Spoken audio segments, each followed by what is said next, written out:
കുട്ടി എന്താ ചേച്ചി? കുട്ടി ഇതിനു മുമ്പ് വേറെ ഒരുപാട് വീട്ടിലൊക്കെ ജോലി ചെയ്തിട്ടുണ്ടോ? അവിടുത്തെ ഭർത്താക്കന്മാരൊക്കെ കുട്ടിയോട് എങ്ങനെയായിരുന്നു പെരുമാറ്റം?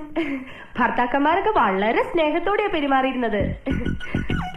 പക്ഷേ ഭാര്യമാരൊക്കെ ഒരു വകയായിരുന്നേ. അല്ല, കുട്ടി എന്തിനാ സാരി ധരിച്ചിരിക്കുന്നത്? അയ്യോ, എന്താ? സാരിയേക്കാൾ ഐശ്വര്യം ചുരിദാറാ. ശരീരം മുഴുവൻ കവർ ചെയ്യുന്നതുകൊണ്ട് പറയല്ല കേട്ടോ, അതൊരു ഐശ്വര്യ.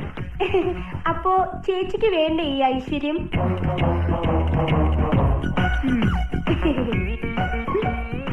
അതെ. എന്താ ചേച്ചി? കുട്ടിക്കറിയോ, വടക്കേ ഇന്ത്യയിൽ ഒരു വീട്ടില് വീട്ടുകാരന്റെ അടുത്ത് അവിടുത്തെ ജോലിക്കാരി അറിയാതൊന്ന് സംസാരിച്ചു. എന്തോ വീട്ടുകാര്യം മതിയല്ലോ. അന്ന് രാത്രി കാവില് വിളക്ക് വെക്കാൻ പോയ അവളെ പാമ്പ് കൊത്തി. അതെങ്ങനെ നിനക്കറിയാം? മുമ്പ് ഇവിടെ വന്ന ബിന്ദു പറഞ്ഞായിരുന്നു. ഓ, അപ്പൊ എല്ലാം അറിയാം.